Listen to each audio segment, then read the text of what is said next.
podcast. Hello and welcome viewers. I'm Idris. With me is Ayushi. and today one more time we have our guest here, Mr. Veda Vyas, who is a scientist, philosopher, mentor and a life coach. Welcome, sir. Thank you. Last time we had a wonderful discussion. Let's say I did something bad with a good intention, like it's affecting some person at a lower level, but That's what I'm saying. it's helping someone else in a better level. So It doesn't happen that way. We like to justify ourselves. I'll give an example. Okay. Yeah, then you can proceed Sure. further. I'm sorry to interrupt Yeah, you. no problem. So let's say person A is very rich, person B is very poor. So in this, on that point, what I did is I stole some money from the person A who is very rich and I shared it with the other person. What do you say about that? Why did you want to do that? I just want to help that person. How do you know it's helping that person? Of course, he was hungry. He wasn't able to, earn for himself. Why do you think he is that way? I just saw him. Why? I just saw him struggling. No, you saw him struggling. Okay. So what's wrong with struggling? Why do a person has to struggle? Because person A had taken a lot of money. Now the question, you're missing the whole point. What is the problem if a person is struggling? He's not able to, get food on time or maybe no shelter, nothing. You mean to say that person A who is rich is capable and person B who is not rich is incapable? I won't say incapable. That's what you're saying. To sustain, we need certain things, basic needs. Yes, and if but he's you are struggling saying that he's incapable of sustaining himself. Yeah, in a way, I can say that. Yeah, he failed somewhere. So what So if you I are help seeing him? him as a failure. Maybe for that Maybe. moment. Maybe for that moment, I took it that way. So if I can help him, So the question is, did he ask you for your help? sometimes he might or he might not. It's just a In this hypothetical. case, Yes. I'm asking you, did he ask for No, your I help? didn't do it practically, but it's just an example. No, in I'm this just- thought the experiment, thought. did he ask you? He might or he might not. Just answer. Choose one. So let's choose both the answers. Choose one. Okay, let's say he didn't ask. He didn't ask. He was perfectly okay with his struggles. Maybe not okay. Because He didn't ask, right? Yeah, I don't know. Maybe or may not be. We'll There's a assume prob- that Okay, let's he assume. didn't ask because he is perfectly okay with his struggles. Right. Fair Money would be good, but he is okay with his struggles. He's tolerating his life and clearing his karma. enough. Right. And you are coming in between and interfering with his process. So did you do good or bad? For me, I did good. Maybe I No, helped simply him. I'm asking the karmic point of view. So he has accepted his life and his struggles. He's tolerating them and releasing that karma. He's making his room smaller and smaller. Suddenly you throw money into the room. What will happen? Maybe he'll be happy. Maybe, I don't know. There Maybe could be you're two triggering his possibilities. process. There could be two possibilities. Either he'll be happy or he will not be happy. He will not accept it. He'll reject it. Maybe. No, I'm asking you, he's really struggling, right? He doesn't know all this karma, philosophy and everything. Right. Just simply, what is happening. He's in a lot of fears and he's been limited by those things. That's why he's struggling and he has accepted that his life is like this and he's tolerating and releasing the karmic energy. That is his life. Now you throw money into it, what will happen? That we can't say, like, how will he take it? Think about it. There could be lots of possibilities. So if, for example, you want to overcome a karmic account, okay? And suddenly I make your life easy in that direction. I'll remove the person who is creating that problem. What will happen? Is the karmic account gone? I cannot say anything about It that. is still inside you, man. I just created a situation where you can't clear your karmic account. Is it good or bad? Of course, it's not good. But shall we help others or not? First, did they ask or not? That would be my primary question. What if they ask? Okay, now, the person asked you for help. You really want to help him. Why is it so important that you have to steal from wealthy? Because he made it in a wrong way. How do you know? I just saw. Okay. If he made it in the wrong way, who made you God? Or who made you the king or the judge? Because I observed. No, but who made you the judge? My thoughts. You are missing the point. You are acting like a judge, right? Only judge is someone who is qualified, who understands law, who understands ethics and all these things. They are trained to have that power. Right? Can you become a judge just like that? Because I can see it? I think sometimes we should. Sometimes we should. Okay. If he's not getting justice on the right time, then why should we not? So, if you whatever you see is true, right? If I see, observe, think about it to some extent, I might have some, to some extent, if I know, if I'm very sure about it, definitely I might, How many times are you sure about that? It's just a hypothetical example. Yeah, realistically, so I'm asking you. I want to make you a judge, so I want to check how if I put you as a judge in the court today, how many cases will you be able to resolve? I can't really say, but if I take a case, I'll definitely go deeper. I'll just try to. No, I'm asking. There are thousands of cases pending. We need a lot of judges, not one or two cases. So if you are going to spend days together on investigating one case, which is not your job. Your job is to be judge, not to investigate cases. Correct. So, but so I'll whatever other people bring up, you have to make judgment based on that. Yes, I will observe that what they got. So you are observing. How good are you at knowing the truth? Do you have a truth serum? No, I don't have. Of course, so I don't have. Do you have the ability to perceive truth no matter what people are telling? Of course, I don't have. But based on the the theories they got, the investigation they got, the papers they got, the proofs they got, I'll work on that. Right. So how much time will you take? It depends, case to case. So the whole question is, you will be really bothered because you will be sentencing someone, passing a judgment, like someone has done a mistake, or maybe they didn't, but there is an accusation. This person says he didn't, someone says he did, and circumstances say something else. And there will be positive evidence, there will be negative evidence, there will be fabricated evidence, there will be so many other things. Understand. And there will be a lot of influences. Politicians will say something, police will say something, and everything. Everybody will have their own stories. All stories are there, and with all these stories, now you have to identify and sentence that person to prison or not. His life is in your hands. Now choose. I'll go with the documents, proofs, and everything. Yeah. Choose, because documents are not conclusive. In no case they are conclusive. But we rely on them, right? Yes, you rely on them, but you have to make a choice now. Make a choice. Then I have to investigate myself. You can't. That's not your job. Then I have to go with the whatever they brought. You have to identify truth from whatever nonsense that is there. That is the role of the judge. And pass a right sentence, because it has consequences. The moment you pass a judgment, the person is going to prison. And he'll stay there, and whatever his negativity, if it is passed wrongly, will affect you. Of course. You are taking that karmic burden. Judge is taking karmic burden. Remember that.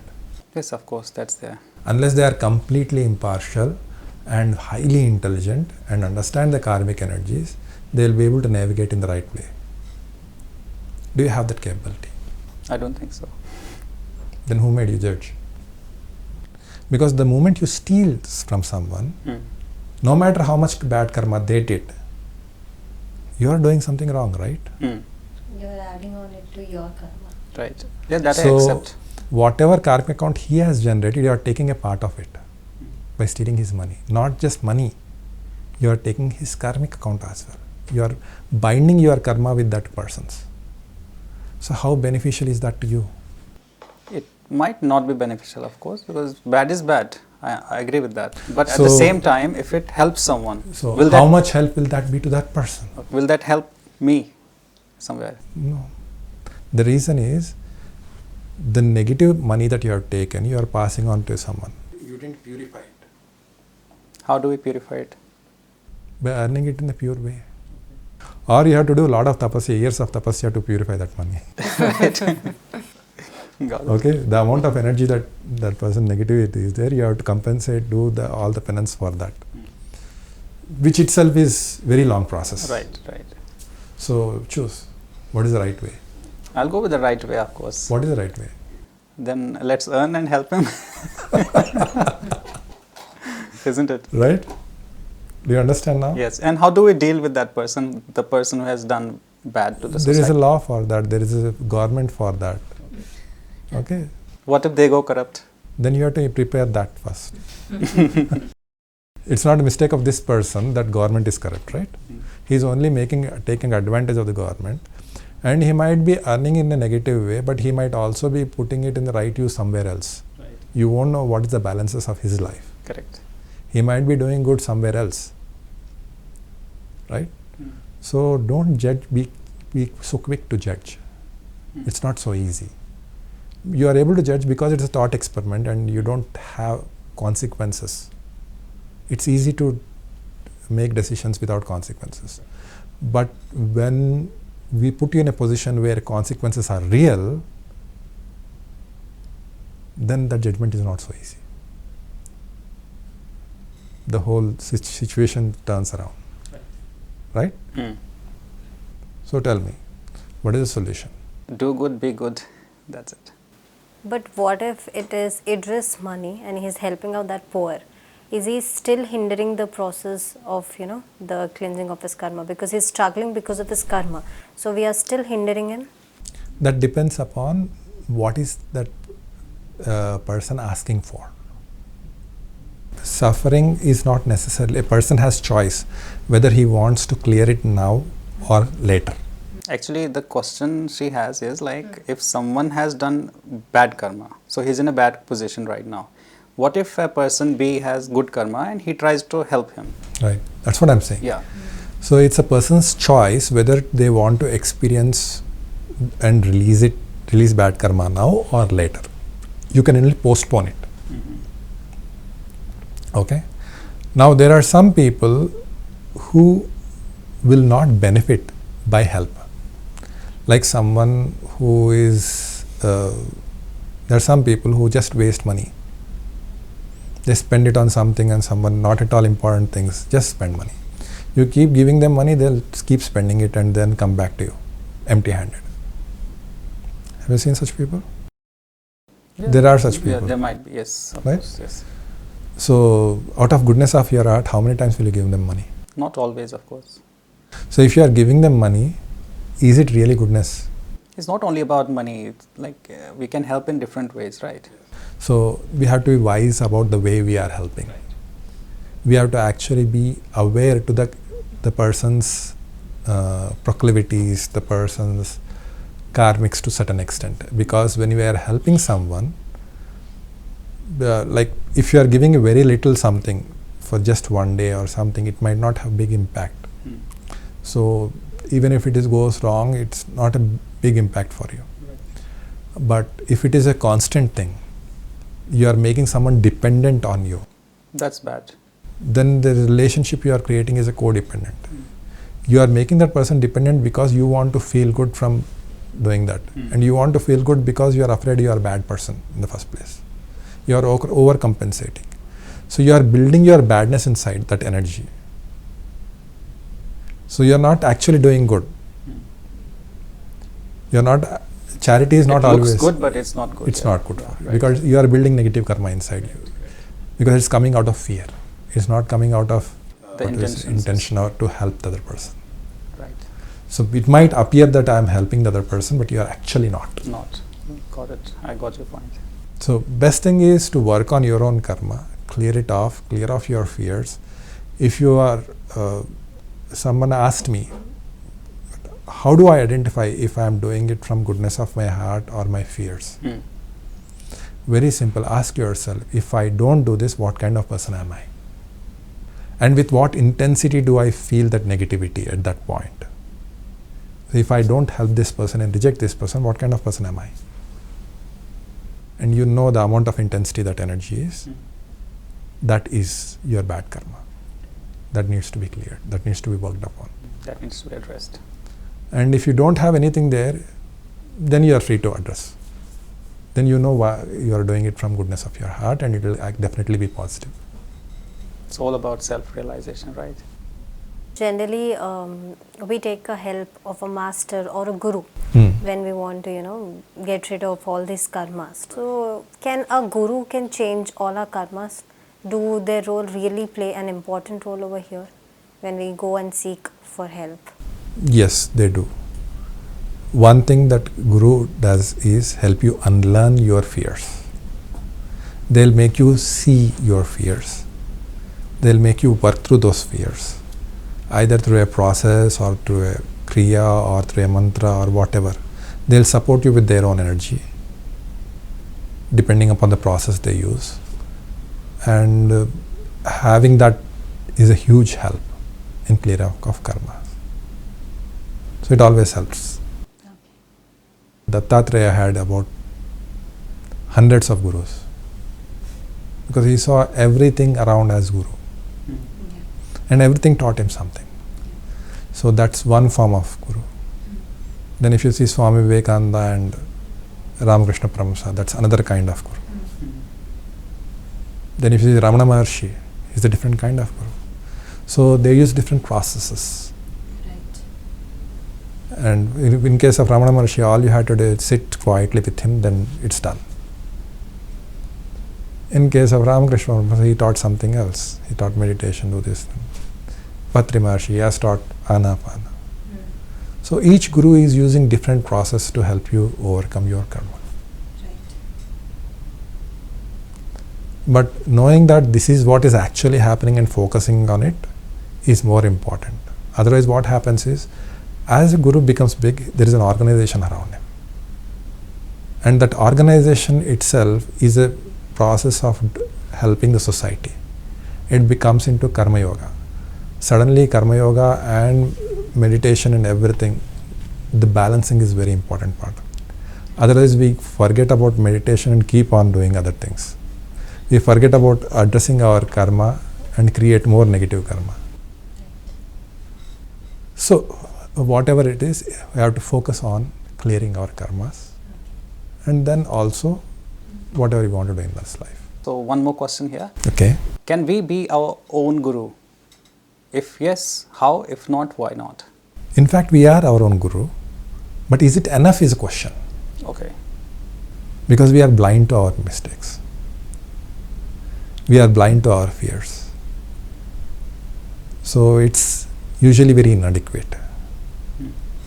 So we need a support, you mean to say? Definitely. Sir, the other day me and Idris were just, discussing about things. So nowadays that we see, all the people who are dying out of coronavirus, they are being wrapped up, the family members are not even able to see them for the one last time. At times the mortal remains are getting exchanged to, different families, or at times they are just being thrown out without any, proper cremation process. Not being cremated in a very good process, does it affect them later on or something like that? It depends again how attached they are to the body, how attached they are to their family. It's again the karmic question. How are their energies aligned? If he is a spiritual person, he will simply cast to the body doesn't matter. Okay? But if they are too attached to the way body is treated affects that soul. And there will be a lot of anguish that gets reflected. Similarly, if they are too attached to the family and family members are suffering, that suffering gets reflected to them. Okay. I'll give you an example. Years back, not before, when one of my college mates, she got suddenly a fever and she expired.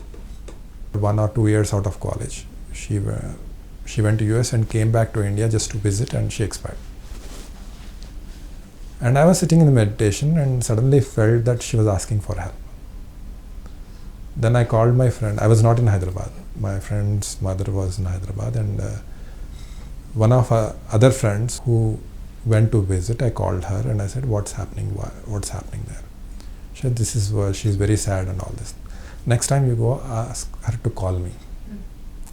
So I told her, see, your daughter, due to some reason, is there, but she can still feel your pain.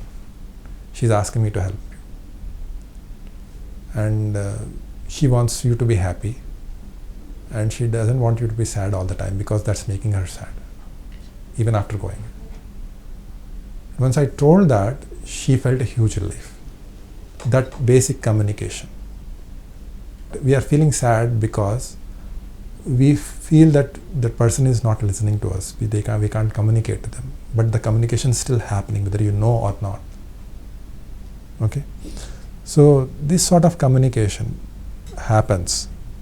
If we accept that I can communicate with people who have lost, and they will listen to me and they respond also. Whether I am able to hear as if they are here right now, it doesn't matter.